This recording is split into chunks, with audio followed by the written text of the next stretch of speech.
Hey guys, this is Frank Yecker, and you're listening to Submission Radio. Hey, this is Rich Franklin. What's up, everybody? This is Chris Lieben. This is Diego Sanchez. Randy Couture. Alistair Overeem. Hi, this is Stephen Bonner. This is Don Fry. Hey, I'm Phil, Mr. Wonderful Davis. TJ Dillashaw. You're listening to Submission Radio. Submission Radio. Submission Radio. Submission Radio. You're listening to Submission Radio.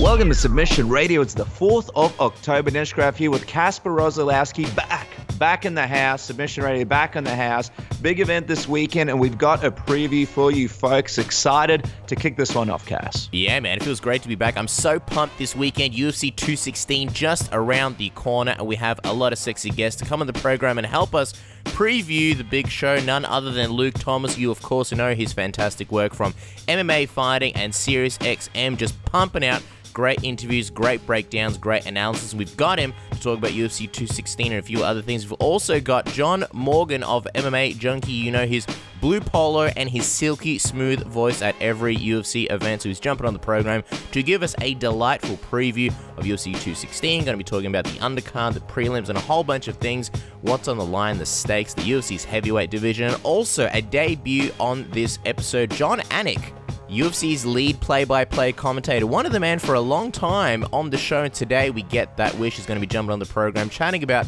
a whole bunch of things, life on the road, what it's like commentating, and of course UFC 216, maybe get a couple of cheeky predictions. He's a bit of a gambler, Jon Anik, so I want to see what his biggest gambles have been, his wins, his losses, and a whole bunch of things. And yeah, it's an interesting time in MMA. Obviously UFC 216 taking place in Las Vegas. A lot of tragic things, unfortunately, have taken place in Las Vegas in the last few days, and you know, some of these people are Las Vegas residents, so we are very curious to get the general vibe there and talk about some positivity and sort of move on to some positive things. So I'm pumped. It's an exciting show, isn't it, Dennis? Exactly. And also joining us on the show, we're very lucky to have a friend of the program, Tommy Toehold, return to the show and to give us a little bit of a reason to get excited for UFC 216. There's lots of reasons to get excited, but I feel like this is going to get us ultra pumped. What can we look out for from UFC 216? You'll find out from Tommy Toehold later on in the program. And just a quick reminder, the people that don't follow Tommy on Twitter, why wouldn't you? That is the man to follow. Make sure you do it. It's at Tommy Toehold. He has an amazing show. Also, Bushido Talk, which is a great podcast as well that I feel like is very underrated and needs to be listened to by everybody. But guys, before we jump to the start of the show, a little bit of an announcement for next week, just to get it out of the way. The new Submission Radio next week will actually come out a little bit earlier.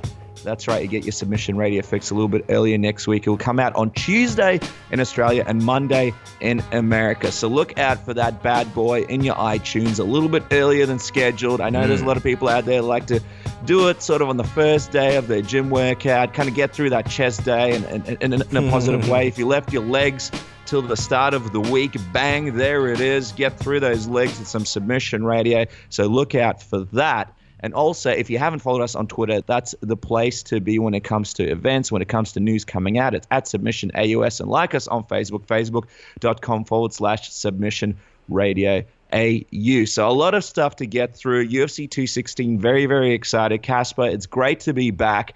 You've got our first guest on the line, and I believe you're about to introduce him. All right, guys, and next guest is one of the most respected analysts in MMA. You all know his work on MMA Fighting and SiriusXM, where he hosts the Luke Thomas Show Mondays through to Fridays, as well as his podcast, his many podcasts, the Monday Morning Analyst and Promotional Malpractice Live Chat. He's also the regular on the MMA Beat. He returns back to Submission Radio today to help us preview UFC 216. He is Luke Thomas. Luke, welcome back to the program. How are you today, man? I'm doing quite well, gentlemen. Thank you so much for having me. It's a pleasure to have you on the program. And look, everybody's pretty excited about UFC 216, so let's get talking about it. It's not the most stacked card in recent history, but it does feature some gems on the undercard. Other than the main and the co-main events, which other fights sort of pipes your interest the most, Luke? It's a good question, and I'm glad you asked me that because I actually had Beneil Dariush on my show today. Remember, he was beating Edson Barboza before that vicious flying knee KO. He's coming back against Evan Dunham. Folks don't realize Evan Dunham hasn't fought in over a year, is 35 years old, but has always been pretty good in that division. So you've got lightweights at the top of it, and you've got lightweights who are the first fight on the main card on pay-per-view, which I think is, obviously something kind of interesting. Werdum Lewis should be good. Will Brooks has his back up against the fence against Nik Lentz. Tom Duquesnoy is back. So there's actually a number of ways to go. And by the way, John Moraga taking on Babulatov, one of Ramzan Kadyrov's guys. So there's a lot of different angles on this 216 card. I'm just wondering, we mentioned Evan Dunham. This is a guy that's had a really interesting run when it comes to a UFC career. He's been on some big winning streaks in the past. And you mentioned it. He's 35 years old. He's on another winning streak here. He's faced some big names in the past. Obviously, Dariush is going to be a bit of a challenge for him. What do you kind of see him in his career? Do you think he's at a point now where, there's a chance he might be able to beat Dariush? Or do you think maybe, this might be too much of a challenge for him, even though he is so experienced and has faced so many tough competitors in the UFC? It's an interesting question because I do think he is capable of beating Dariush. Whether he will, I'm a little bit more skeptical of that. Obviously, a lot of that hinges on to what extent Dariush can rebound from such a terrible, devastating loss, which one he only partially remembers from that night, by the way. His memory is totally incomplete for that evening. So, that's a real big X factor. But the thing to me about Evan Dunham is he's had a lot of injuries, which folks haven't realized. He was on a 4-fight winning streak, beating Rick Glenn, who just had that great showing not more than a few weeks ago. And so I think folks are finally waking up to the fact of how good this guy is. But the fact of the matter is, I think here's what I would say. I think he's capable of beating Dariush, but I also think his best work is behind him. And so at this point, if he beats Dariush, that's great. I just don't see him. He never really made a real strong push for a title. He just beat a lot of really good guys and fought a lot of really tough guys, and obviously has a lot to be proud of. So it's sort of somewhere in that in-between space. Like he might, but even if he does, I'm not sure really what it would mean for his ultimate legacy or something. And before we move on to the main card, you mentioned Will Brooks before. I mean, it's kind of crazy. Like, we all remember International Fight Week last year where he came in, obviously a lot of hype around him coming from Bellator, being a long-time reigning lightweight champion, and to see him have, a two-fight skid like this and kind of really flying out under the radar is crazy. Do you feel like this is sort of do or die for him? And how sort of devastating would this be if it is a third loss in a row, even though it is against, a tough veteran against Nik Lentz? It would be bad because in losing to Alex Oliveira, he had the weight advantage and also Brooks had the rib injury. So you could say, okay, just not your best night, right? And then Charles Oliveira gets you, and yes, that one was bad because of how fast it was. But at the same time, it's like mistakes happen, and Charles Oliveira has a lot of problems, but has incredible finishing skills too, especially early, right? So on some sense, you could see why they didn't go his way, even if perhaps at the time they might have been unexpected. Now, Nik Lentz is no pushover by any stretch of the imagination, but he's much more of a known commodity. He's not necessarily the world's best finisher, although he does have some decent guillotines. But the point being is this is a very manageable task, I think, for Will Brooks. This is a guy, and by the way, Nik Lentz, who I'm not even sure where he's training these days. Is he still at ATT? I don't even know. Certainly Will Brooks is. I think maybe Nik Lentz has moved on. But the point being is his coaches should know his game. He should know his game. It's the kind of guy where sometimes doing a lot of prep work doesn't really help you because they're really hard to anticipate. You just focus on what you do well. And, of course, that matters here too. But Nik Lentz is a guy you can do a lot of homework around. You do know there's a ton of footage on him. You know what he likes to do. You know what he's not necessarily all that good at. You know how to push him. It's a contest where homework matters. And in that sense, if you lose that one, that would be both surprising and very, very devastating. Well, moving up the card, Derrick Lewis takes on Fabricio Werdum. And according to Derrick, this is the first fight where he's actually trained properly and dieted and foregone things like McDonald's and fried chicken during fight week. Imagine that. But, of course, this is a guy who's been open about not really being a hardcore fan of the sport prior to entering it, recently semi-retiring because he hated training and needed a break from it. So I'm just wondering, Luke, do they seem like red flags to you, and do you think it severely lowers his ceiling as to how high he can go in the sport? I mean, from day one, he's been kind of honest about, I'm only in this to make some money to get out, and this is not a full-time thing for me. I think he's found some success in ways that maybe even surprised him.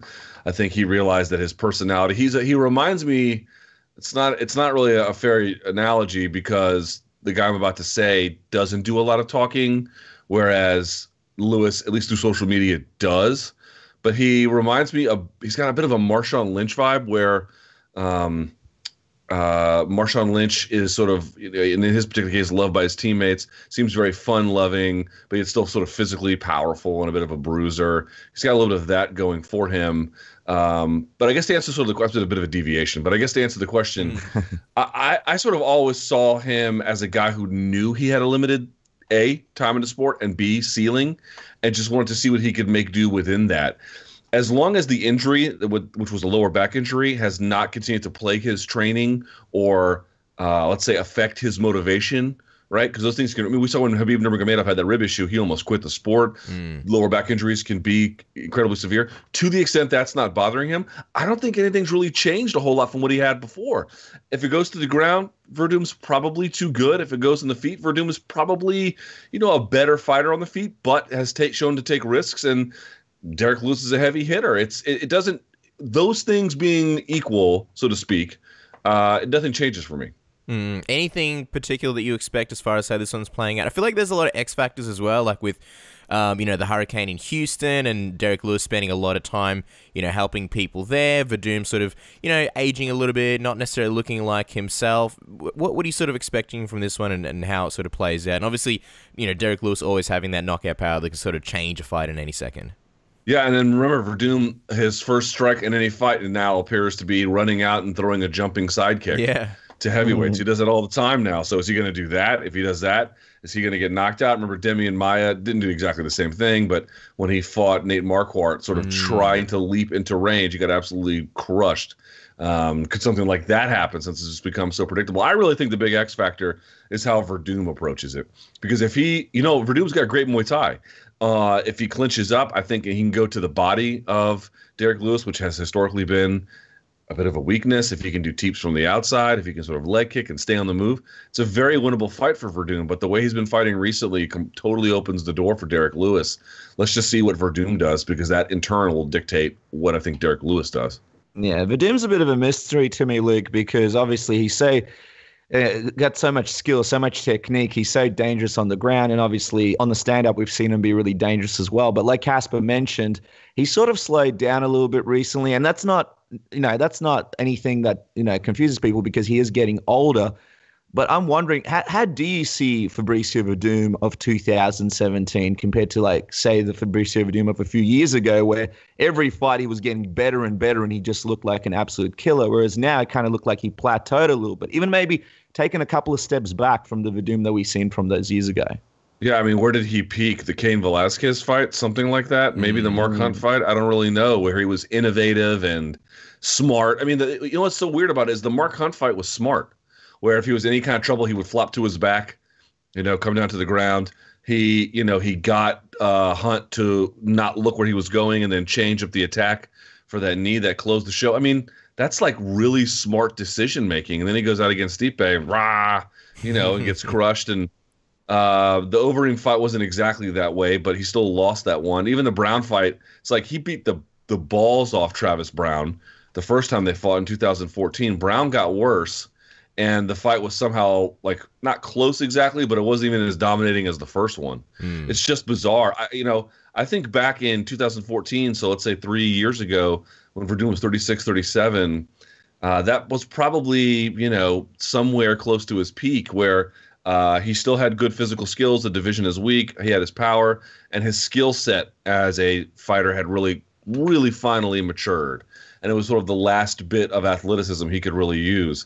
Now I just feel like it's weird. It's almost as if, and I'm merely speculating here, but it feels to me as if he is taking these risks because he knows physically there's been a decline and that he can't do the things he normally would do. So he's going to accept additional risk as a means of compensating for that. Now, I did not know that to be true. And even if you asked him, maybe he's in denial about it. It's hard to say, but it's such a weird pivot to go from a smart, and again, let's also be fair, he's also been reckless at a lot of other intervals in his career as well. I just mean that run he had seemed like he had turned the corner in the right direction, and in the last 2-3 fights, it feels like he's made a U-turn.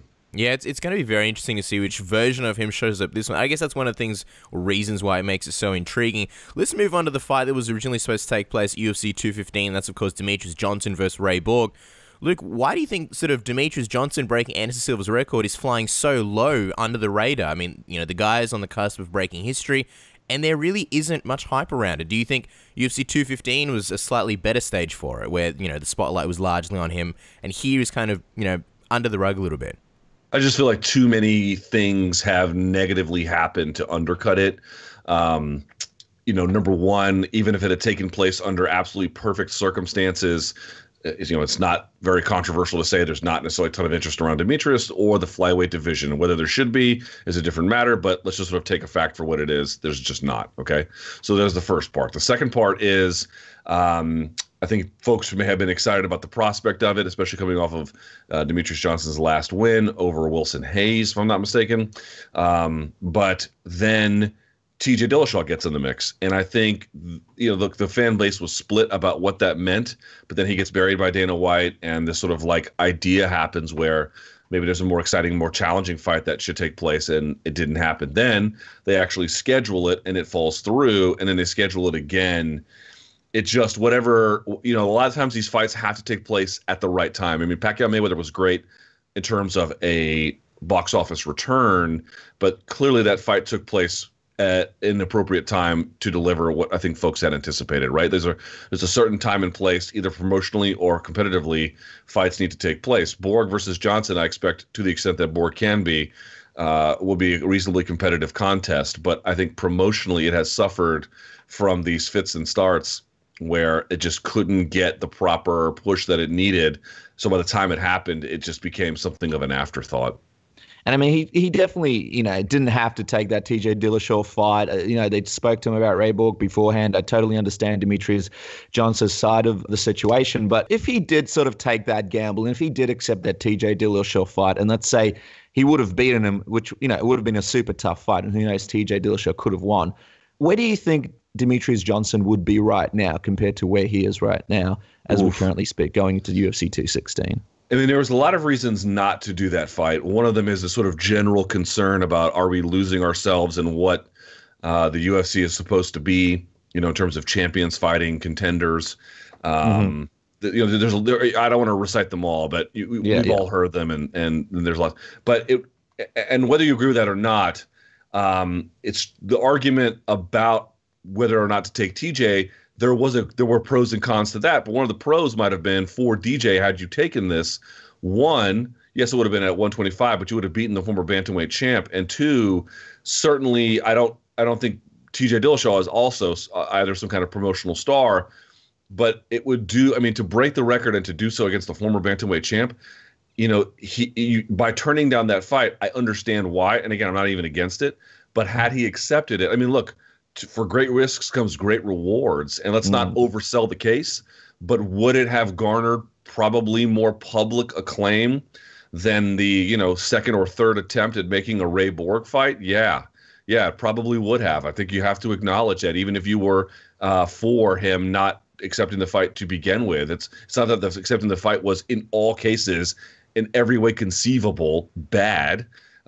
There was some reward there. It's just for him, given the interval of his career and some of the things I think he was dealing with promotionally, he decided against it, which I get. But yeah, I do think he'd be in it depends what you mean by the word significantly, but I do think he'd be in a meaningfully different place right now. And again, completely understandable from Demetrious Johnson's perspective. It's just crazy how one of the things he was talking about was, what if TJ Dillashaw doesn't make weight? And then here comes this Ray Borg situation where, not that it was necessarily weight related, but obviously Ray Borg didn't make it to the fight either. And just sort of touching on that and sort of the timeline, from what we know, Borg's management made a bit of a rash decision to fire Perfecting Athletes after they released that initial UFC 215 statement. And it's something that a lot of Borg's team or the coaches weren't really necessarily fans of that decision, but now Borg is sort of claiming that he doesn't need a nutritionist, even though he was entering UFC 215 the lightest he's ever been. So do you think this unnecessary stress affects him going to the biggest fight of his career, and how are you sort of gauging him mentally going to this one, given that he's been relatively quiet and sort of tight-lipped, and he's kind of got to carry this secret where his nutritionists were fired without really him being on board with that? I don't make really very much of the story, to be honest. I think that because of the close proximity to the last one and in his general career development, I know he's had weight cutting issues. I know he's had issues surrounding his ability to even get down properly beyond just sort of last day cutting. He's missed weight by pretty significant amounts before. And I understand, I get all that, but I honestly think he's probably got it figured out at this point, or something pretty close to it, especially since he was at fight week at the last event. Right, he made it all the way there. He had a chance to recalibrate and stay low for another month. I mean, this is a very manageable task. So nutritionist, no nutritionist, you can have some questions about that for the long run. Should they have been fired? Should they not have been fired? Whatever. But I really feel like honestly, his mental state, I'm really not worried about it. He's going to win or lose this fight on skills. It comes down to that. I think he'll make weight just fine. I think he'll perform just fine. And that'll be that. But speaking of the fight and how it plays out, are there any scenarios in your head where you see actually Borg getting this upset and beating Johnson? I mean, look, did I see any of the first time GSP fought Matt Serra? Nope. And then he goes up there and smoked him, Every time there's been one of these monumental upsets, I'm like, man, poor Holly Holm. Ronda Rousey's just going to ragdoll her. And then, they go out there and do things they do things your imagination says they can't. So you're asking me about my imagination. My imagination is inherently limited. So no, am I seeing anything in my head that tells me that can happen? No, but at the same time, I've had enough years in the game to know the way in which you envision things happening or not happening is often so profoundly off the mark that a little humility goes a long way. My sense is that DJ will win, but MMA is crazy. It's crazy. Yeah, we'll see on the night. Before we let you go, Luke, of course, we have to talk about the main event here, the big one that everybody's excited about, and that's Tony Ferguson and Kevin Lee. And this fight, while the build-up's been fun and it should be a really exciting fight, is essentially a product of, desperation from the UFC, where they needed a main event for a pay-per-view, and so they threw an interim belt on the line and, really only got half of their original plan when Khabib wasn't available, and so they went with Kevin Lee. How do you sort of feel about the fight overall and, the UFC's decision to book it? I love the fight. I think it's a lot better than people are willing to admit. We were all kind of really excited about Chiesa versus Lee. Mm-hmm. And Chiesa is not Tony Ferguson, but their styles are not radically dissimilar either. Certainly not their willingness to take risk. And it played in that particular case well with Kevin Lee. I think he's going to have a harder time, obviously, against Tony Ferguson. But I love it. I think, shouts to BJJ Scout. He did an incredible preview. I encourage everyone to watch it. And it really got me pumped. It got me thinking more about the contest. This is, I'm not going to hold this up as something like MMA's Triple G Canelo or something, but look, lightweight is the dominant class in the sport, not really in the UFC, but worldwide. And this is an excellent, excellent contest between them. I think it's interesting because Lee's style probably is, from a style standpoint, now you can make a different question about ability, but from a style standpoint, it's probably a little bit worse for Conor McGregor because he's a little bit more wrestling meat and potatoes, take the back kind of thing. And Tony can do all that too, but he takes more risks. But I think Tony probably beats Kevin. So it's this weird thing where the winner may or may not have the best style to beat Conor, but had the right style to win on that night. So I'm looking forward to seeing how that plays out. There's a lot of charm to that main event. Everyone's sort of bogged down about the interim title and how it all plays out with Conor, and which is an inevitable, I guess, reality we have to accept. But Jesus Christ, I mean, can we enjoy the fight? This is a very, very, very good contest. For sure. And the timing's great. And it's great to see Lee in that position where he's going to get a lot of new fans.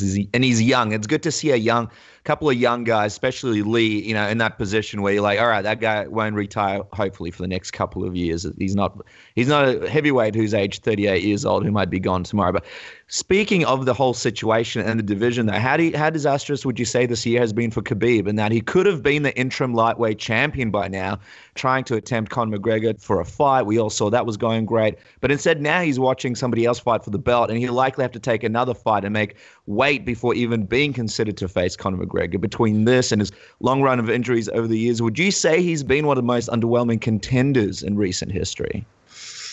I think that's a bit strong. Certainly missing, or not even missing weight, not even able to make weight against Tony Ferguson at 2-0. You guys were there, 209. I think that's what it was. Were you guys there for that one? We weren't. Nope. We were there in spirit. We were there in spirit. Yeah, you're always there in spirit. Come on now, I know that. You bring the Vegemite with you to the fight week, and we'll be there. Fair enough. I think that that was calamitous. I mean, there's no other word for it. Absolutely calamitous for his career. Not irreparable damage necessarily, although that still is, the jury is out on that, but calamitous. Bad for his reputation, bad for the timing of everything, bad for his health, bad for what it says about his future at that weight class, bad for what it says about his reliability to be at the top of a card. I mean, bad in every way. I mean, we all know, like, we're always like, oh my God, can you imagine if we had talked 2 years ago about X and Y's career, that we'd be saying this now? The MMA world moves fast when you're not participating. And it's not clear that the door's been slammed shut, so you can't say that exactly. But, you know, Kevin Lee, let's say he goes out there and does the thing against Tony Ferguson, and Tony Ferguson too, but certainly Kevin Lee. You know, Kevin Lee was a guy who everyone kind of was like, well, he was a good prospect, but he lost to Santos. You know, look at him now. He goes out there and beats Ferguson. He'll be the interim champ. He's got a big mouth. He'd be happy to play the dozens with Conor. I'm sure he wouldn't win, but you get the idea. He'd be a willing participant in this kind of thing.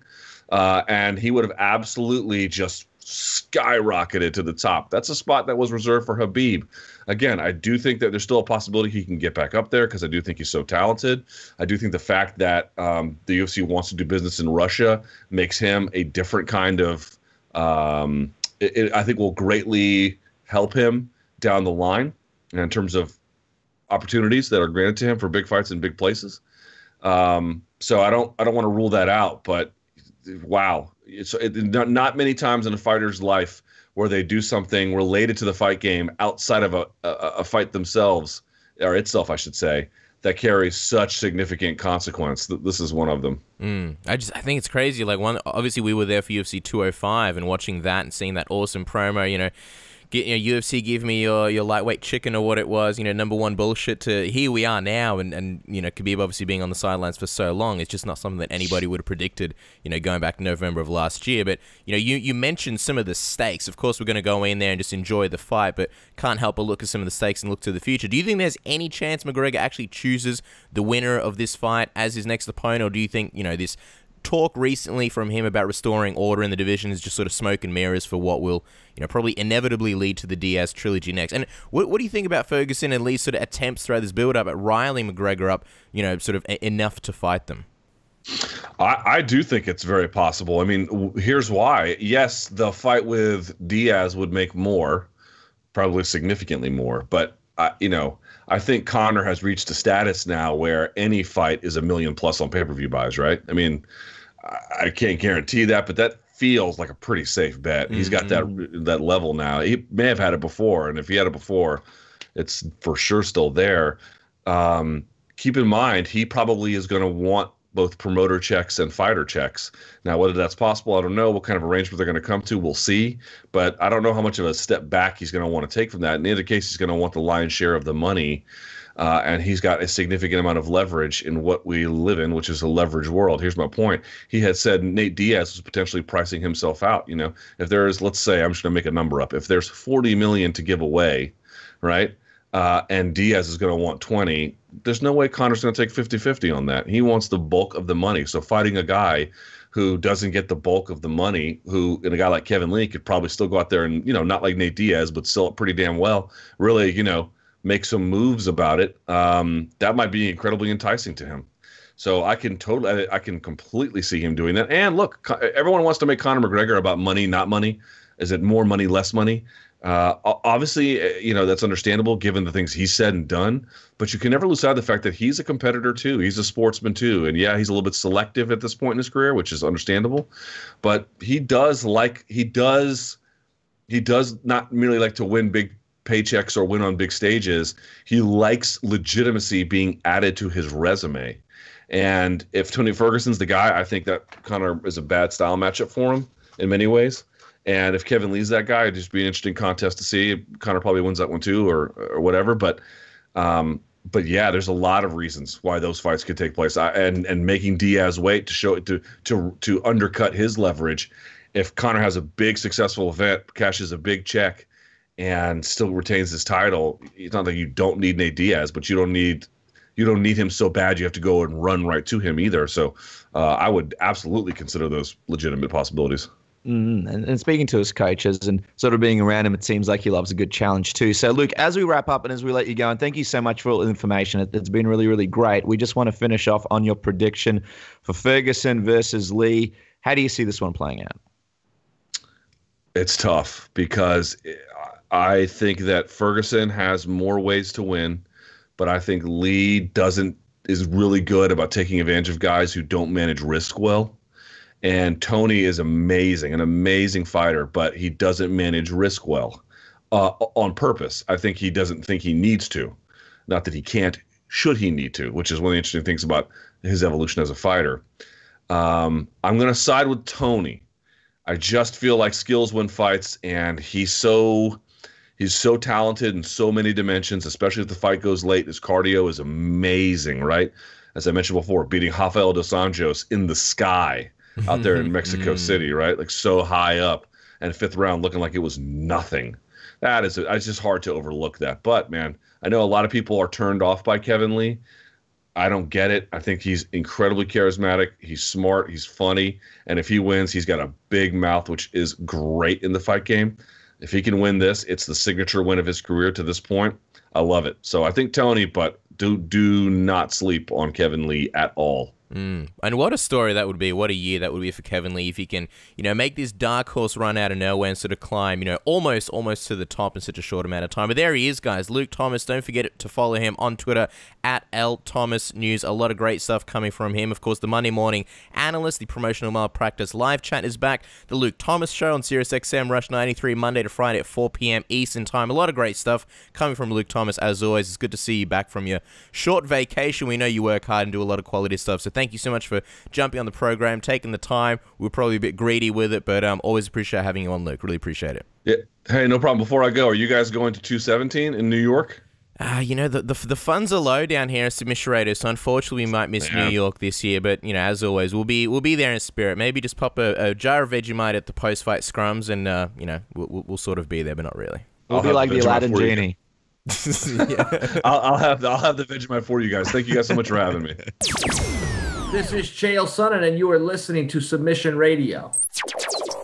What's up, fight fans? I'm the Cloud Atlas of Mixed Martial Arts, Tommy Toehold, and UFC 216 is finally upon us. It's the one before the really big one, but it's finally here, which means the really big one is almost here. But this is not just another $60 out of your pocket. Oh no. Here are 3 things to look for Saturday night that will justify that purchase. The first thing, Derrick Lewis doing some awesome / hilarious shit. It is pretty much guaranteed at this point that whether he wins this fight against Fabricio Werdum or he loses it, Derrick Lewis is going to do some or say some awesome shit. Last fight he retired. One night he hit on Ronda Rousey. Another fight he talked about needing to take a shit. Maybe those were all the same fight. I can't remember anymore. The point I'm trying to make is that Derrick Lewis is entertaining as hell inside and outside the cage, and I can guarantee you that this weekend he is going to do something worth looking forward to, so make sure you watch that fight. Also, Fabricio Werdum is insane. Remember when he running jump kicked Travis Brown to start 2 rounds of their fight, and he almost won because of it? Or that time he kicked Ronda's coach after the fight? This bout has what the fuck written all over it. I can guarantee you some crazy shit's gonna go down, and I can't wait to see it. The number 2 reason you motherfuckers should be watching: Tony Ferguson and Kevin Lee hate the shit out of each other. That might be a bit of an exaggeration, but they certainly do not care for each other much. And nastiness like that usually translates into some fun times in the octagon. Because as much as MMA is a sport, it's still 2 people beating the shit out of each other, and when 2 people are beating the shit out of each other that don't like each other very much, they tend to really beat the shit out of each other. It should be a blast, and it's for the pretend title that guarantees the winner will fight Conor like the golden ticket and Willy Wonka in the Chocolate Factory. Maybe. I mean, let's be honest, Conor could just spend the rest of his career doing super fights, and I'm not sure anybody would give much of a shit, besides whoever it is that's going to be holding that interim title. Either way, they're fighting to potentially fight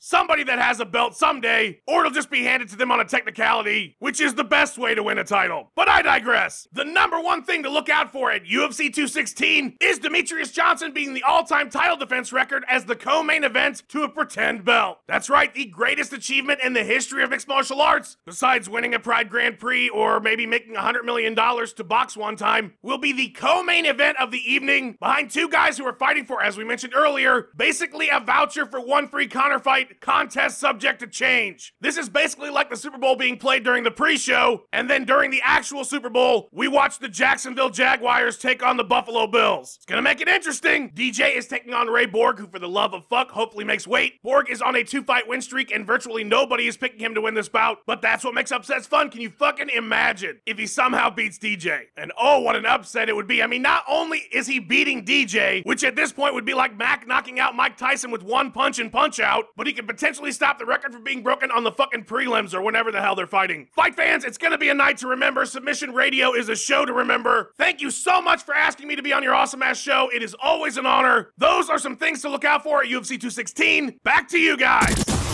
Hey, this is Ariel Helwani, and you're listening to Submission Radio with my two favorite mates, Dennis and Casper. All right, guys. Our next guest is the UFC's lead play-by-play commentator and host of various UFC programming, as well as the co-host of the fantastic Anik and Florian podcast. He's also one of the only commentators we've ever heard to absolutely nail the pronunciation of the word Melbourne. He is Jon Anik. John, welcome to the show. Thanks so much for joining us. My pleasure, Casper, Dennis. Good to be with you guys. And yeah, I'm glad someone appreciates the pronunciation thing. You know, we go with Melbourne. We write it Melbin. And hey, I try to. I mean, there was one time I probably went on the air and instead of saying Aussie, I said Aussie. So we're trying to correct things slowly but surely. You know, Vegemite is the next thing coming at you, John. Yeah, I know. I was going to say, right. how did you figure that out? How did you go with Melbourne? Because so many people come in, they say Melbourne. What was the process for you? Did you have some insiders? How did you figure it out? How to pronounce it? So, you know, there is a Melbourne, Florida down here, right? And so I knew that there were Melbournes in the United States and, of course, all over the world. But whenever we go to a city for the first time, I look it up on the internet or I ask fans on Twitter. And you can be sure that if we pronounce it the wrong way, that you're going to hear from fans. And we want to hear from those people. That's the thing. I mean, the pronunciations were actually a big initiative of mine when I came to the UFC from ESPN because I leave the worldwide leader in sports. We have a pronunciation for every athlete, every city, everything you can imagine. Phonetics for every sport. I show up with the UFC. You know, and they're calling Stipe Miocic our heavyweight champion Miocic, right? So we just weren't ahead of it, right? And there have been a lot of things on the production side like that we're now, I think, handling a lot better than we were. But thank you guys for at least noticing. The pronunciation police is always out in full force on fight night. So yeah, and you know what I love about you, John? Like when I hear you talk, it just sounds like you're cutting a UFC promo. I didn't realize you actually spoke like this. This is awesome. I thought there was like some kind of, you know, because when me and Casper, when we do stuff, we'll be like, "Welcome to Submission Radio," and then when we turn the thing up, we're like, "Yeah, that was a great show, man." Like our voice changes completely. So it's great. It's great to hear that your voice sounds exactly the same. Where are you joining us from today at the moment, John? So I am in South Florida. I lived in Las Vegas for about 4 years. I moved down here at the end of 2014. So it's coming up on 9 p.m. here local time. Tuesday is the day during fight week on which we speak to most, if not all, of the fighters. So I spoke with about 22 of the 26 fighters at UFC 216 this weekend. So pretty fried. It's crazy talking to all these guys in one day. You would think even 3-minute interviews, it wouldn't be all that taxing. But you know, it's a little bit of a brain thing where you get a call and you go downstairs, back upstairs, back on the phone. So it's been a crazy day, but all systems go, man. Ready for this weekend. Wow, 3 minutes. I can't believe you get so much, you know, in 3 minutes. Obviously, our big Achilles heel is time management. But, you know, you being in South Florida, you just got to ask, as much as we want to, you know, keep the vibe light and positive, what does it feel like going into sort of this fight week, knowing what happened recently in the, you know, the tragedies in Las Vegas? Is it a bit of a weird vibe and sort of different going to this fight week?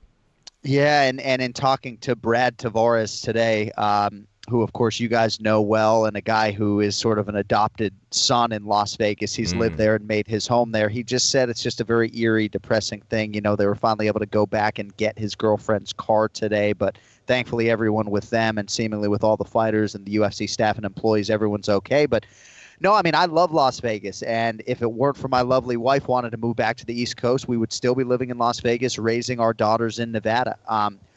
Just because I'm an avid gambler is not the only reason why I loved living there. I mean, there's definitely a suburban part of Las Vegas and a community feel that people just don't talk enough about, and people denigrate the Strip. It's like, I lived there. I would go 2 months without going to the Strip and have plenty of entertainment, right? So I love that city. It's been great to see its citizenry just rally around this situation. They got more blood and donations than they know what to do with. And certainly when I hit the ground on Thursday, I'm going to try to go and give blood. And it's just a horrifying reality. And guys, I was in a sauna in Australia when the Sandy Hook Elementary School shooting happened in Newtown, Connecticut. And I was talking to some Australian gentlemen who were just saying at the time, how would I send my kid to go study in the United States, never mind live over there? And given what Australia has done in terms of its gun regulations, I think the United States has to take a long, hard look. I know there are a lot of other issues at play here, mental issues, psychological issues, and I am pretty ignorant when it comes to the gun regulation debate, big picture-wise, but we got to do something. I mean, this is just getting out of control, and at least to my amateur eyes, it seems a lot easier to mass murder with a weapon like this than with a car or with a bomb or anything else. So hopefully this will affect change, but disappointingly, fellas, we've had situations like this all too frequently, and change hasn't been the result. So I don't know. It's tough. And I know in Australia, there's a lot of criticism. Oh, they got to do it. They got to ban it. But I don't know. I'm not a big fan of other countries criticizing other countries because in Australia, we have a lot of issues ourselves. And it's not as easy as it was for us to stop it because it is a part of your constitution and been such a long part of it. So to all the Aussies listening out there, I do stress that, we have to give you guys some understanding in the situation as well, especially with everything that's happened. But, like you mentioned, hopefully things get fixed up. I'm wondering, John, though, it's still early days and you guys are still probably putting it all together. But do you have anything special or do you guys have anything special planned for the UFC 216 broadcast coming up this weekend because of the incident? Yeah, I mean, there will certainly be acknowledgments off the top, and I would imagine throughout the fight as well. We're still putting the finishing touches on that stuff. But, I think so much about my on-camera open, right, to begin the pay-per-view.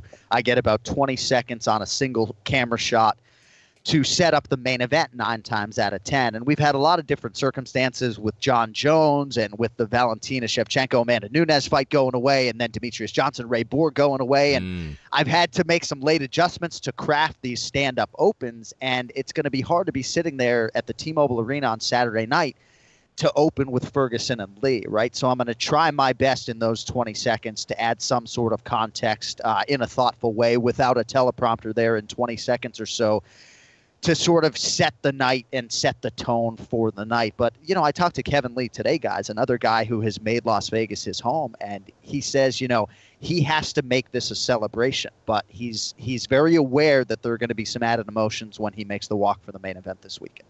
I think everybody's going to be feeling it this one. Well, let's look forward to some of that positivity. Obviously, UFC 216. You'll be commentating as well since its return at UFC 208. I've been wondering, how are you finding the 3-man commentary booth, John? A few months down the road, you mentioned when it first sort of returned that it was a bit of a transition progress. It was something in play. Do you feel like it's sort of balanced out now? And are you happy with how much of a chance you get to contribute alongside Rogan and Cruz or DC, depending on who it is on the night? It's a loaded question, and there are a lot of different ways I could go. I mean, I think my thesis statement going in was that I'm going to embrace this challenge and do whatever is asked of me, whether that means scaling back or giving more at times, whatever they need. I'm a soldier, and I'm there to do. So largely, it's been great. I mean, it's not as though we're getting a consistent broadcast team for every show. I've been with the UFC coming up on 6 years, and I've worked with 11 different broadcasting combinations. So it's not as though Joe Rogan, Dominic Cruz, and I are trotting it out there every couple weeks to build upon our chemistry. Dominic's an active fighter, so now he's stepping away for a little bit. It'll be Daniel Cormier this weekend. So there are some challenges adjusting to different partners, and publicly and privately, I've given Joe Rogan a lot of credit because not only did he embrace a new play-by-play guy to his left, but also for the first time in 20 years working with the UFC, he's looking to his right at a professional fighter that needs real estate on the air as well. So I feel like Joe's made a really nice adjustment, and I think it is a work in progress still. I mean, I think it's an ongoing transition. We're never perfect. In my role, I don't like traffic jams. So if that means that I need to scale back a little bit and give them more airtime, I'm okay with that. I like to tell people, right, when you're in a 2-man booth and you're not talking, right, there's only one other guy who could talk. So right now, when I'm not saying anything, there are 2 guys who could talk. So when Joe starts talking and I might have something to say. Maybe I wait a beat to allow the UFC light heavyweight champion of the damn world to chime in with a comment, right? And so it's really not about me. And I know I've heard criticisms internally from production people and outside that, oh, we're not getting enough of you. Ultimately, I'm executing the vision, I think, to my boss's liking, at least right now. And again, when there are times maybe late in the night when guys are sapped and they need more from me, I'm always going to be there. I'm going to try to be strong for 7 hours every UFC show, adjust to my broadcast partners, and make the analysts shine. That's really what any good play-by-play guy, I think, is trying to do. It's interesting how you bring that up, because how do you keep the energy up for the entire 7 or so hour broadcast? And also, how do the toilet breaks work? Do you sort of find yourself running frantically around an unknown arena looking for the toilet and sort of worrying that you'll miss your cue to return? So I just end up doing the show pretty dehydrated because there is a chance that I won't get an opportunity to go to the restroom. On pay-per-view, it's a little bit different because we don't have commercials. So with Fox Sports 1, if we get a couple finishes, we can go back to the studio and I might get an opportunity. But I don't drink a lot of water and I sip coffee or green tea or whatever the hell I'm doing to keep my energy going. But I approach the broadcast as if I might not be able to break away. In terms of the energy, though, it's just something that you need repetitions to figure out how to navigate. I mean, when I first started, I've done over 100 of these now, but when I first started, you get to the 11th fight of the night, and it's like, man, I've called 2 Super Bowls. I don't have much left. But now you learn to leave room in your register. And even when we're capping fights that are happening early on UFC Fight Pass, I'm as excited for the first fight of the night as I am as any fan out there, right? So I got to make sure that when Marco Beltran and Matt Schnell walk to the octagon and do their thing, I can't necessarily treat the finish like Matt Schnell has won a UFC title, right? I have to leave room in my register for later in the night when the fights get progressively bigger. So I know that's been something that DC and others have had to work at, just sort of maintain that stamina over the course of a 7-hour broadcast, because this is not an American football game, guys. You do that, you blink, it's halftime. We're on a headset for 7 hours, and you need to maintain, the focus. I think there's so much that goes into commentary that a lot of fans and to the naked eye people don't realize, and it's a job that I would never want, even though we do a podcast and that kind of stuff. I think commentary is so difficult, and it's a very thankless job. So it's great that someone like you obviously does. And I want to ask you about this rumor, because we heard that apparently you did a UFC show where afterwards they lost all the audio, and so you and I'm assuming Kenny Florian had to redo the entire commentary for the entire show all over again. Is that true?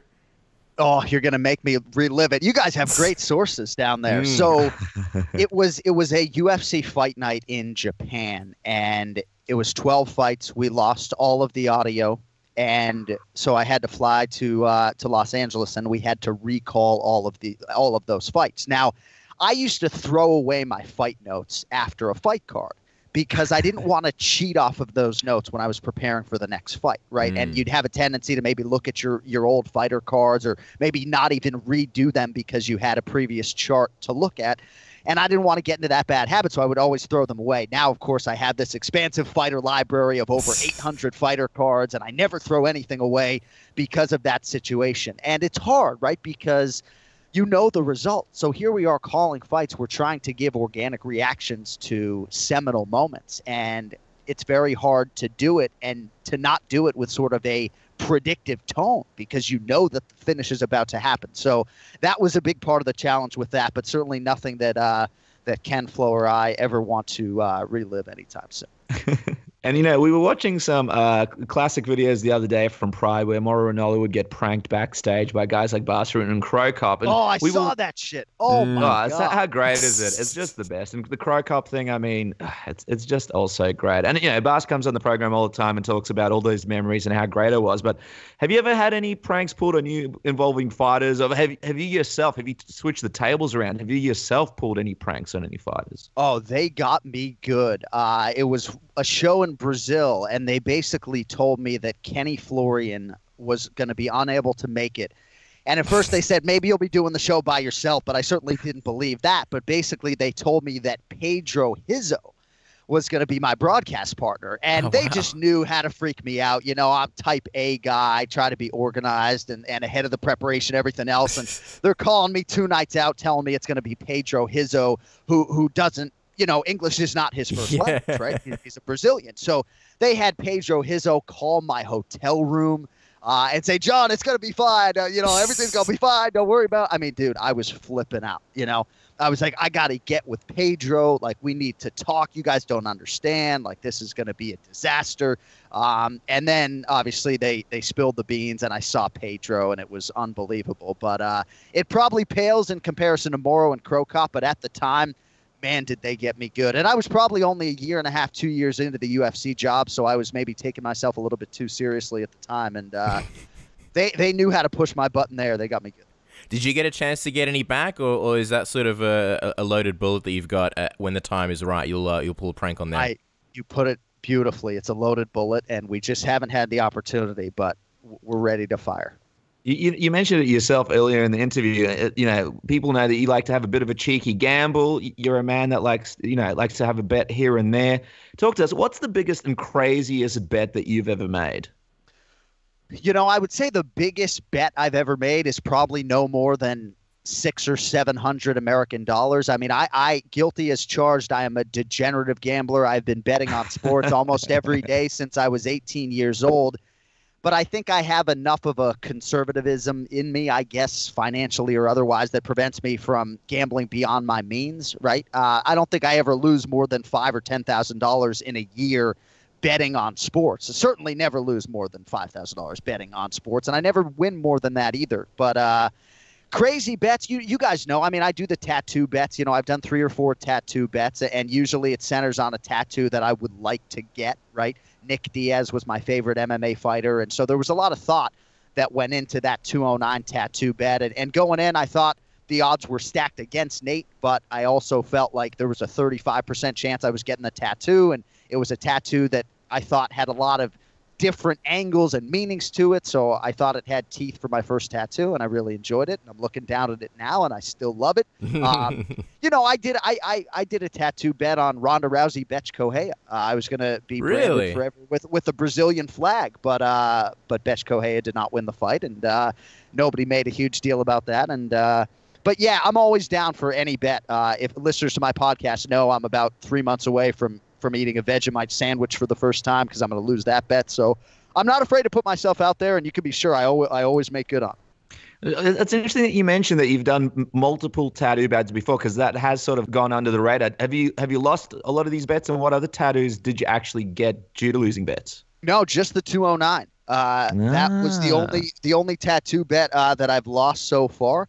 Walt Harris, UFC heavyweight, who fights this weekend. I told him, I think on social media, we got into some sort of conversation, and I said, hey, man, you win the UFC heavyweight championship at any time, and I will get a big ticket stub tattooed on my leg. And wow. So what does the wife say when she sees this? Because, if I said this, the girlfriend would be up in arms. What do you mean you're going to have a 209 on your arm? Blah, blah, blah, blah. What how does the family react to, oh, hey, John might have this coming. He might have a Brazilian flag on him soon. So when I first walked out of my bedroom where I actually do my podcast and told my wife that I had done the 209 tattoo bet, she just looked at me like, dude, like, what are you doing? Like, don't you have anything better to do on your podcast than bet on the fight? And even right then and there, she knew Nate Diaz was going to win. But what's interesting, too, as sort of an aside, once Nate got a little bit upset publicly as to me making that comment, I was getting that 209 tattoo whether he won or lost the fight. So people think I'm sitting around like rooting for Conor in some strange way. I was kind of hoping Nate would win because it makes for a better story. Had Nate lost, I was still getting the tattoo. Not a lot of people know that, but yeah, she wasn't thrilled with my decision to do that, but it was something that was thought out. I mean, I called Kenny Florian 2 hours before the show. I said, this is what I think I'm going to do, and he thought it was hilarious. He thought I was nuts, but no, I'm not afraid to do stuff like that. And I do think a lot of us broadcasters, and I know I'm sort of going down a road here, but we do feel a little bit misunderstood by the masses, right? I mean, you see this guy in a suit and, robotic or whatever you want to call me, right? But I've sort of tried to use the podcast as a platform to get more of my personality out there. And if that means, getting a tattoo or doing some crazy bet, so be it. I mean, that's me. I feel like I'm very different in my everyday life than maybe the guy that people see on TV. So perhaps our podcast is a little bit of a window into that side of it. Wow. And before we jump to quickly getting your thoughts on UFC 216 and letting you go because you're a tired man and it's late there, have you ever gambled with Dana White? Because we know Dana likes to go gambling. He likes to gamble and he likes to put big money on the table. Have you had many experiences with him in some high-stakes situations? You know, I'm thankful to have had dinner with Dana White a couple times. I have never been in a high-stakes gambling situation with the man. Not that I wouldn't love to be. I mean, I do love to play blackjack and roulette, and I love the casino games. I don't do it as much as the sports stuff. But, no, I've never been able to sit down and play cards with the man. I would absolutely love to. If I can't do that, I guess I would settle for playing poker with Bruce Buffer. But Buff's my boy. I feel like I could do that anytime. I'd love to. You know what? I think a lot of us would like to just be in a high roller's room and watch Dana White play blackjack. Just watch him go hand to hand. That'd be enough for me. I don't even need my own action. Yeah, for sure. I'd be happy to just like serve drinks somewhere in the background, just like take a peek over every now and then, exactly. and be like, I was there. I didn't have a big role, but I was there. All right. What do you think? Let's obviously talk about UFC 216, the main event. What do you think about the fact that obviously one of the biggest things that stands out, other than this is most likely going to be a very, very, very exciting fight, everybody's looking forward to it. How do you sort of wrap your head around the fact that even though Ferguson and Lee are fighting for the interim belt this weekend, there's no guarantee that either will be fighting McGregor, to unify the belt next? What do you think about that, John? You know, as far as I'm concerned, this is a UFC championship fight. And I know a lot of fans don't like the interim belts, but like, look at Robert Whittaker. I mean, I don't necessarily look at him. Not even necessarily. I don't look at him as any less a champion as Michael Bisping right now. You get to certain situations in these divisions where champions are either idle or unable to make the walk, or there's an extenuating circumstance, like in the case of George St. Pierre, the Michael Jordan of mixed martial arts, coming back after a 4-year hiatus, and Dana White has no choice but to, do something proactive about it. Robert Whittaker is a UFC champion, and as worthy a UFC champion as there is. And the winner of this fight between Tony Ferguson and Kevin Lee, in my mind, is a worthy UFC champion. I don't have to sell your listeners on what these two guys have accomplished, and maybe it's coming a little bit early for Kevin Lee, even though he's got a world of momentum and seemingly every skill in the book and as much self-belief as Tony Ferguson. But as far as Tony Ferguson is concerned, this has been one of the best pound-for-pound fighters in the sport for the better part of 2 years. I mean, we have watched him evolve into one of the greatest 155-pound fighters of all time. I think he's probably the most watchable guy on the roster right now. It's hard to find a boring round he's ever been involved in. And in talking to both of these guys today, and in particular with Tony Ferguson, and I know you guys have these guys on your show all the time, Ferguson could not be more focused. I have never heard him more articulate than he was on the phone with me and Cormier this morning. I mean, not a flub. I mean, this is a man on a mission, and I just think it's going to take a huge effort from Kevin Lee to end this Tony Ferguson winning streak. Not that he can't do it, but I think Lee's going to have to be near perfect, and his wrestling is really going to have to prove to be an advantage to beat Tony Ferguson this weekend. Wow. Well, it's going to be an exciting weekend, John. Thank you so much for your time. Before we let you go, 2 quick questions. The first one, will you be joining us here in Australia in November? And the second, we have to get this from you as we wrap this up. Your favorite fight that you've called so far in the UFC? Well, I'll start with that because it was in Brisbane. It was Mark Hunt and Bigfoot Silva. And you guys certainly remember it well, the consensus greatest heavyweight fight in UFC history. I still haven't washed my light gray suit because it's got Bigfoot and Hunt's blood all over it. Wow.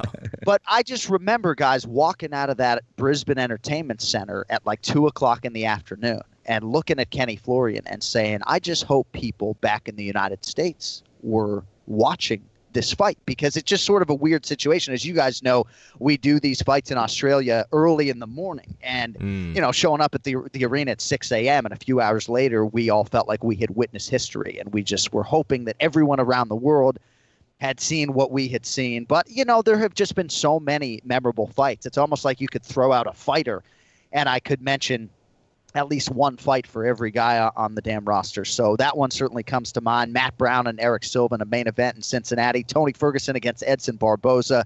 On and on it goes. Even when Tim Elliott gave Demetrious Johnson a scare, you felt like you were watching something special. So there have been a lot of big ones.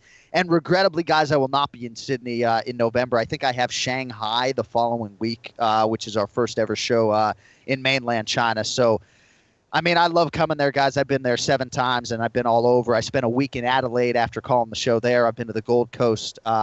it takes us forever to get there, but there's no sweeter place on the UFC World Tour than Australia. So hopefully I'll be back at some point, and appreciate you guys having me on, man. I know you guys have carved out quite a niche and have some traction in the space, so I appreciate the chance to chop it up with you. No. Thank you so much, John. Really appreciate your time. You're a busy man, so thanks for coming on the program. Guys, even though John won't be in the country in November, make sure to follow him on Twitter at Jon_Anik and check out. And this is something, because there is so much to talk about, and maybe one day in the future when we get you on, we can talk about this a little bit more. But check out their awesome podcast, Anik and Florian podcast. And a lot of respect from me and Casper, because the podcast is always of the highest quality, and we always wonder how the hell do you guys find the time to do it, because we can barely do this show around our life and you guys are super busy. So a lot of respect about that. And if you guys don't listen to that podcast, make sure you do. It's always a must listen. You'll find out what Jon Anik's next tattoo bet there is before anybody else. So John, thank you again. Have a great week for UFC 216. Excited to see you call the show this weekend, and thank you again for your time. Thank you, guys. The respect is mutual. I got to have one of you on to make picks against Ken Flo before the year is out. So determine who the better handicapper is, and text me, and we'll make it happen. For sure. Maybe it'll be like a 3 or 4 way tattoo bet, and we'll up the stakes. Yeah. I love it. Perfect. Awesome. My pleasure, guys. Thank you. Have a great night. Hey, guys. This is Brian Stan. You're listening to Submission Radio. All right, guys. Joining us here on the program is one of the smoothest voices in the MMA game. You recognize him for any post-fight scrum. He always kicks it off with his patented, awesome questions. He's a fixture octagon side at every UFC event. You could recognize him with his patented blue top. You know him from his amazing work with MMA Junkie. And, of course, his show, the MMA Roadshow. We're excited to welcome John Morgan back to Submission Radio. John, welcome to the program. Always worth it to commit my time to just get my ego blown up a little bit. You know what I mean? Just install a little bit of self-confidence in me there. That's how we do it here, man. You know, we roll out the limos for all our guests and all that stuff. No, really, we wish. And then we drive home in an old Toyota Camry. Well, welcome back to the show, man. It's always a pleasure. And thank you especially for coming on, during this, sad time for all the Las Vegas residents. Our thoughts are with them. We know you've obviously lived there for quite some time. Just wondering how are the locals doing it right now? We know obviously it's a very tight-knit and strong community over there. It's super tough, man. It really is. And yeah, I appreciate that. It's it's kind of been a battle, like a little bit of an internal struggle this week. I mean, how do we go about covering this fight week? You know what I mean? On the one hand, I mean, sports are so irrelevant compared to what just happened with this tragedy. But on the other hand, maybe it's a little bit of a welcome relief and a chance to, unplug for a couple hours or even a couple of minutes each day. So it's tough. It's been great to see. I mean, I've lived in Vegas for about a decade, and it's a pretty small town, so people know each other here, pretty well, and it's a strong community, and it's been very painful. It's been very impactful. I had some friends and family that were there. Fortunately, everybody got out okay, but they're certainly shaken by the experience. But it's been pretty amazing to see some of the stuff that people have done to come together. The blood banks. At one point saying they're in desperate need of blood, and then saying, hey, we've got so much, we're okay now. Don't worry about it. You know what I mean? And just, supplies being donated and all this. I mean, it's pretty cool to see everybody coming together, but it's scary, man, just to think something like that could happen right down the road from your house. Yeah, it's great to see that. We've been following it along closely, and it's great to see that everybody sort of bonded together and helped out. Even the UFC itself, it looks like, is donating some money as well. But you spoke about how, it is the UFC 216 fight week.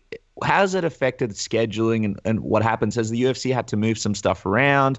What's the, I suppose, vibe like when you do go to some of these, media events and, to some of these scheduled events?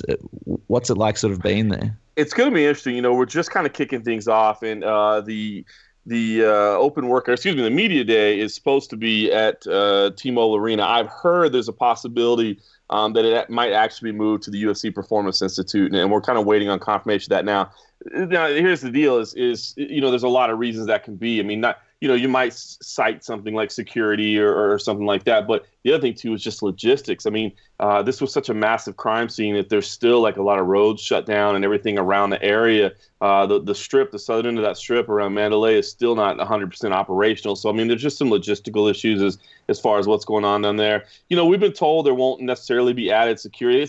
It's such a weird deal because inside T-Mobile Arena. I mean, my wife and I went to a concert on Friday night at T-Mobile Arena with our son. Of course, then this tragedy was Sunday. But you think about the venues and things like that. They have security in place.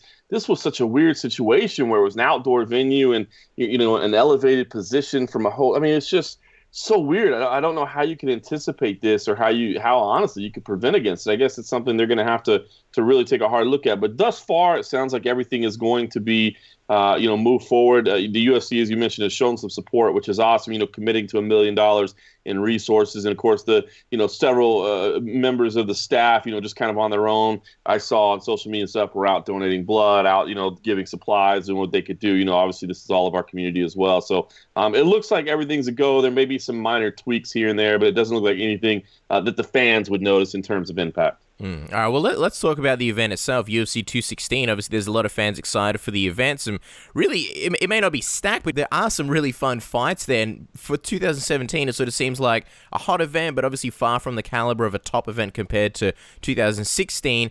Great fights on the card. How does John Morgan rate this one?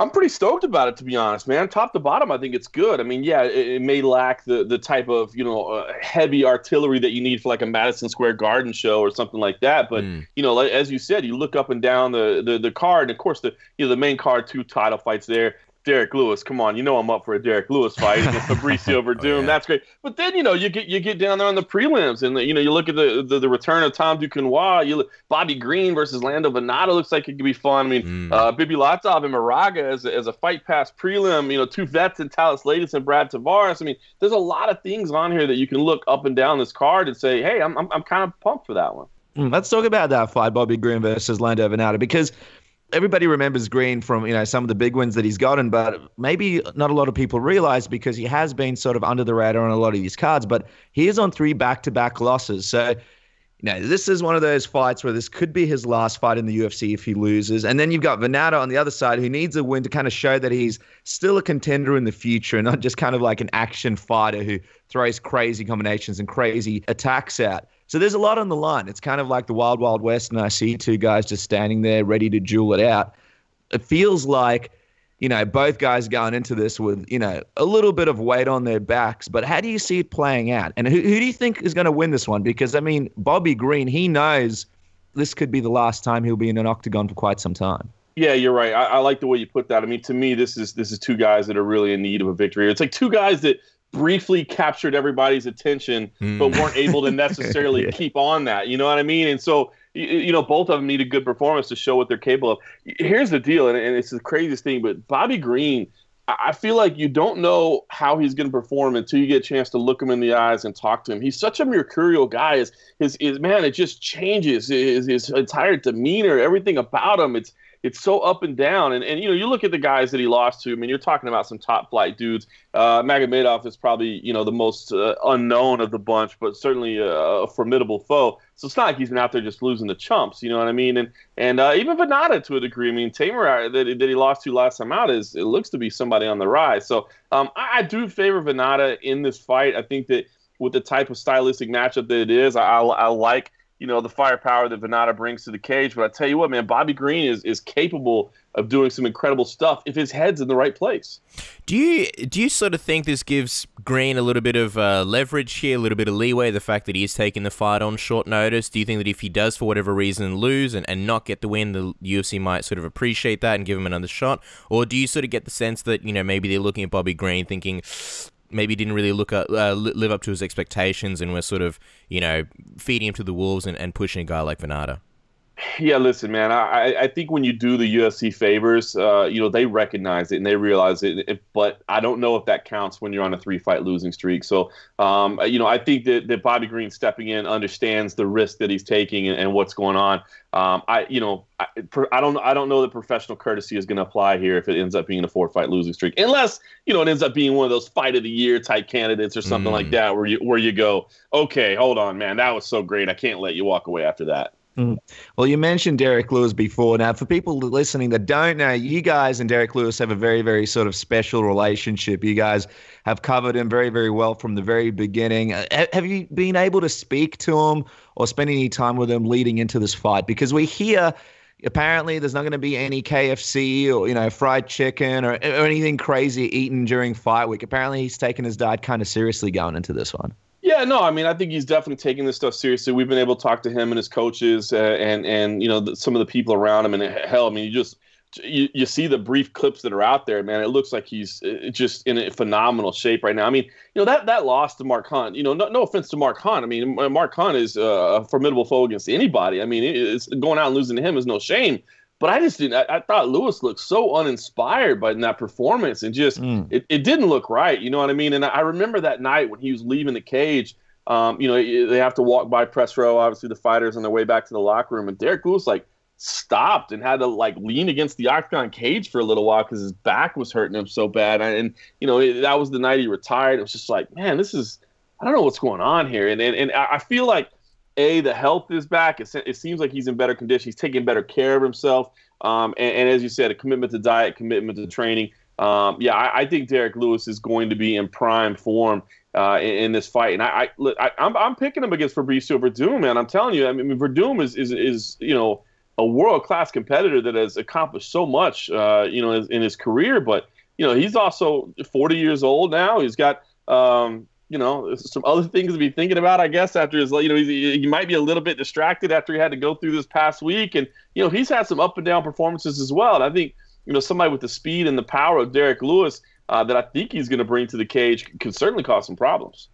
It's interesting because me and Casper speak about this all the time, but Derrick Lewis he was very honest. He's very honest with media about the fact that he is in the UFC because he wants to make a paycheck. He's not necessarily a huge fan of the sport, but I'm wondering, after that last loss to Mark Hunt, do you feel like he's tightened some stuff up a little bit going into this fight with Fabricio Werdum, taking things a little bit more seriously? I mean, it looks like he's eating it a little bit cleaner, but in terms of, I suppose, working on some of his skills and sort of focusing on some new areas and really focusing in on this fight, do you think we may see possibly the most focused Derrick Lewis that we've seen in a long time? I think so. I mean, again, just talking to him and the people around him, it sounds like his commitment to his conditioning and his cardio and basically kind of upping his level of training has been there all throughout this preparation. And I think that's going to do something.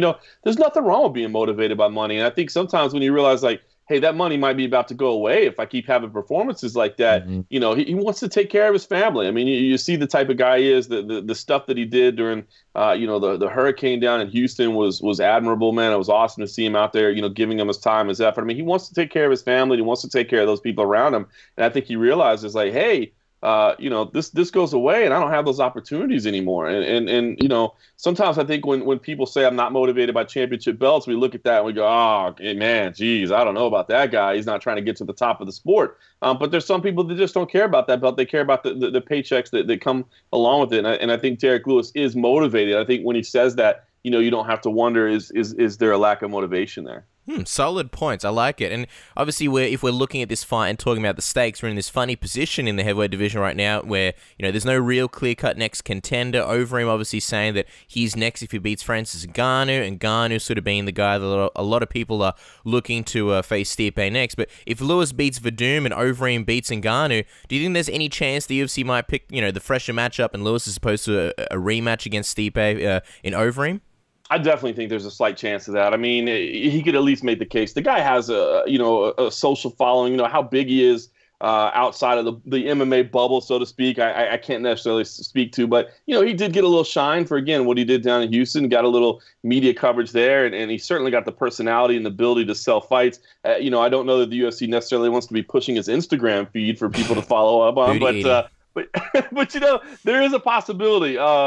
We'll see. It's not out of the realm possibility, that's for sure. And I mean, on the other side of things, if Werdum wins, given his age, the loss to Miocic, he's had some public spats with the UFC, the recent bizarre altercation with Tony Ferguson where he dropped some homophobic slurs, a whole bunch of stuff going on in Verdum's life at the moment. Do you think if he wins, there's any possibility the UFC will really look to give him another title shot anytime too soon?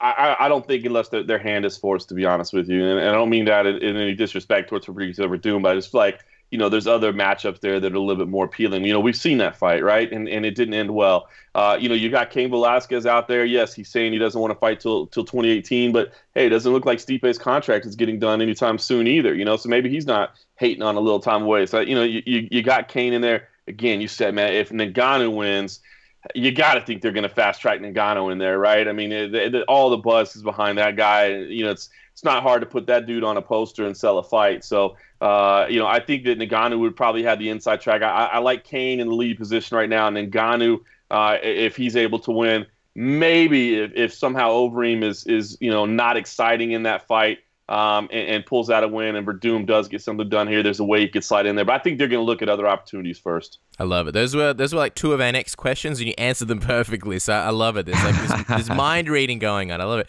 Just quickly, sort of on the heavyweight scene, one of the guys you didn't mention, this obviously is pretty fresh. It looks like Anthony Johnson might come back to the UFC as a heavyweight. It's something kind of interesting, obviously, because when he left, he was talking about how one of the reasons why he retired, and obviously not many people took it too seriously, but one of the reasons was, you know, CT and the possibility of head trauma. And now, you know, he's come back at heavyweight. So if he does, what do you think about that, and where does he sort of slot in for you, John, when it comes to, you know, potentially getting an eventual title shot? To be honest, I love the idea as long as his head and his heart is in it. You know what I mean? As you said, you know, you're worried about CT, and then you're going to come back in the division where you're going to face the biggest bangers in the sport. I mean, that's a little bit contradicting, right? But at the same time, you know, it always seemed, I mean, I think most of us felt like this was going to be one of those retirements that wasn't a forever retirement. And coming back at heavyweight, and, you know, coming back at let's be honest, a time when the UFC needs some stars right now, right? And Anthony Johnson's been in the division forever, and yes, he's come up short in the biggest spots, but he's always been entertaining. I mean, who doesn't want to tune in for an Anthony Johnson fight? Again, not a hard guy to sell, man. You put together some highlight reels of him, you know, somebody that's never even seen him fight before is going to instantly say, I got to see that guy fight, you know? And I think at heavyweight, he could be exciting at heavyweight. You know, I mean, just the speed that he would bring at that division, you know, he always walks around like 220, 230 anyway. So it'd be a situation where he didn't have to cut weight, which could indirectly help with concerns of CTE. You know, we hear a lot about the effect that weight cutting does have on the brain and concussions. So maybe the fact that he wouldn't have to cut any weight at all could assist. But I love the idea, you know, provided that he wants to get back in it. And I think we all thought that was a possibility all along. I like the idea, and I don't think it would take him a lot. That's the great thing about the heavyweight division. I mean, as you said, it's a unique time in the heavyweight division, and there's not a lot of young talent in there. So it's not like you have to you know, jump through a lot of hoops and get through a lot of people to get there. You know, if Anthony Johnson were to come back and get 2 wins, I mean, 2 wins at heavyweight, especially if they were knockouts, don't you think we'd be talking about him and maybe deserving a shot?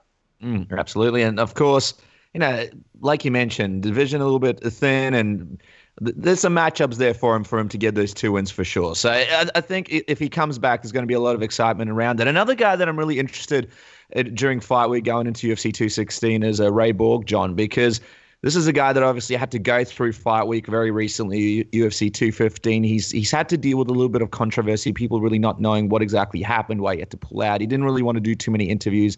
You know, perfecting athletes got fired. There's a little bit stigma around him. I suppose some fans a little bit negative on him because he pulled out last minute. So how do you think this fight week will go for Borg, who, you know, doesn't look like he really wants to do too many interviews? Just recently went through his first kind of major fight week where he was in a main event, and now so soon after that has to go through it again with all the media sort of aiming and firing questions, questioning, I suppose, his weight cutting, questioning how he's feeling, questioning if he's going to make it to the fight. How do you think that's going to affect him? Oh, I'm expecting him to come in with a chip on his shoulder, no doubt about it. But you know what? I don't think that's necessarily a bad thing. I mean, you know, Demetrious Johnson, listen, for me, #1 pound for pound on the planet, right? I mean, the guy is unbelievable, you know, looking to break a record here. A huge favorite, according to the odds makers, and deservedly so. I mean, the guy is one of the greatest to ever do it. So, you know, picking against Demetrious Johnson, it's like picking against John Jones. I mean, how do you do it, right? I mean, you can look for possibilities, you can look for options, but the guy has consistently beaten all the best contenders in the division, you know, and beaten some of them twice. So that's pretty amazing accomplishments. And I think Demetrious Johnson is the rightful favorite here. But I like maybe that Ray Borg is going to come in with a little attitude, a little edge, a little chip on his shoulder, you know, because I think when you go in against a guy like Demetrious Johnson, you can't be over-respectful. You can't be over-appreciative of the guy that's on the other side of the cage and you know, recognizing his greatness so much that you almost defer to it. You know what I mean? I think Ray's going to be a little bit angry. I'm excited to talk to him. You know, listen, kudos to Demetrious Johnson, who's been all class in this situation. You know, I know a little bit frustrated about maybe not getting a paycheck. Who wouldn't like a little bit of extra money? But it did get rescheduled right away. And he has been given every opportunity to take a shot at Ray Borg and has declined to do so. So I don't think Ray's going to necessarily be upset at DJ, but I think he is going to be upset at the media and the way people treated him, and the way people kind of made it seem like he ducked out. And it's understandable. I mean, listen, all we can do is guess and draw conclusions, right?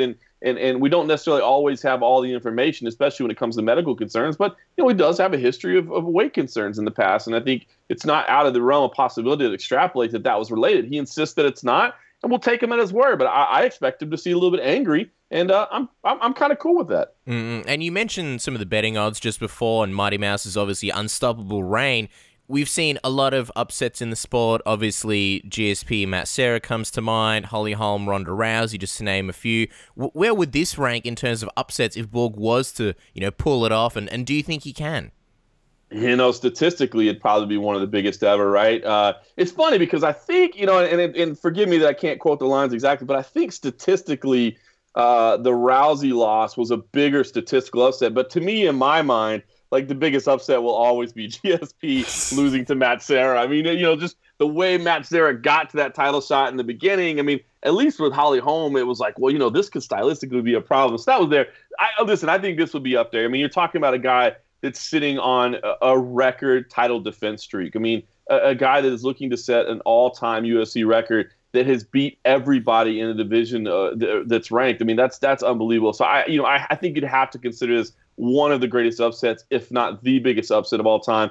And there's just, gosh, when you look at holes in Demetrious Johnson's armor, there's just not many of them there. So, I mean, listen, I think Ray is going to be competitive. Are there paths to victory? Yes, there are. Will him being a little bit angry and having a few more extra weeks to prepare, will it prove beneficial? Maybe. We'll see. But this is MMA, and that's why we love it so much, because on any given day, somebody can pull the upset. That's what makes it exciting. But dude, I just don't know how you bet against Demetrious Johnson. And I mean, speaking of the main event, another Las Vegas man himself, Kevin Lee versus Tony Ferguson. Kevin Lee's had a huge year, but I guess the big question to ask, John, is are you prepared for more possible Adidas tracksuits being worn with some shady colors during fight week? Hey, listen, man, I'm as big of a Kevin Lee fan as there is, man. Watching this guy rise up, relocating out here to Vegas, having a chance to cover his career up close. I've been at some of his showdown in Brazil. I mean, gosh, come on. I've been to Brazil like 28 times. Sometimes it's a long flight down there, and it's not exactly exciting to me anymore. Like, I've got it down, right? So, you're just down there covering a fight card, and all of a sudden this guy flips off the crowd. You know what I mean? How amazing. I mean, he gives you moments. You know what I mean? I love Kevin Lee. I think he gets the promotional side of this game very well. Hearing him talk about fights and break them down, it's incredibly exciting. So I've had a chance to follow his career up close a lot, and I'm excited for him to be in this position. I think he is a future champion of the division. I think he's, at just 25 years old. I mean, the guy's going to be around for a while. But, man, this is tough, dude. I'm so high on Tony Ferguson. I think this guy is just as good as it gets. I mean, watching his development has been great as well. It's funny. I always joke, when he was coming off The Ultimate Fighter and he's doing these initial interviews, and, here's a kid fresh off a reality show, wearing sunglasses in a vested suit or whatever. And he's always got those little one-liners and that little edgy attitude. I'm like, who is this guy, man? What is this guy? But I have come to love him, man. I love the edge on him as well. I love his little trash talk. I love his demeanor, the way he does things. And his fighting style is incredible. I mean, goes for broke, exciting, just does crazy stuff. I mean, sometimes he does have to be a little bit careful. He's a little too willing to give up, a bottom position to go for some of those Imanari rolls and things like that to be exciting. I think he has to be very cautious in this fight, in that he doesn't give up that position very well. But I love this fight. I really, really do love this fight. I think it's a phenomenal fight. I do favor Tony Ferguson just slightly, but I'm looking forward to it. And yes, fight week, they're going to have some clashes. I'm sure there'll be some more verbal spars thrown back and forth. And that's all fun and good, and yeah, it'll be great. But I'm really just looking forward to these two guys being in the cage. I think these are two of the absolute best in the world right now at lightweight. The UFC needs to hire you, John, as a hype man, because I was already excited for the fight. I'm even more excited after what you just said, and we appreciate the time. We're going to let you go in just a second, but obviously, looking at this fight, you can't go past the stakes. What are we looking at next? For Ferguson or Lee, depending on who wins this. Is there any chance in your mind McGregor actually has any interest in defending the title against him? And if not, what exactly happens to the title picture? Are we going to see some ridiculous situation where there's multiple lightweight titles being simultaneously defended? I mean, listen, boxing. Yeah, exactly. Let's hope not. I tell you what.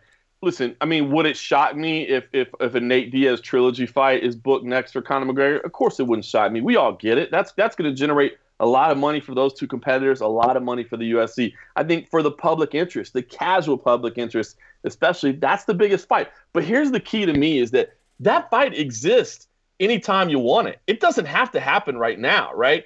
The unification fight needs to happen right now for Conor McGregor to get back in and solidify his status as an undisputed champion, to face, belt versus belt on the poster. I think you do that now, because I don't think you lose anything. I mean, let's say either one of these guys wins, Ferguson or Lee win, they face Conor next. Conor loses, okay? Now you've got either Ferguson or Lee as the undisputed champion of the world. Are you telling me you couldn't headline a UFC pay-per-view event with Conor McGregor versus Nate Diaz 3 in a non-title fight? You're damn right you could, and people would still pay money for it. So, listen, I think that, the easy play for the UFC would be, we got to do, the biggest fight we can right now, and that's Conor Nate 3. But to me, Conor Nate 3 exists anytime you want it. To me, the winner of this fight has got to be next.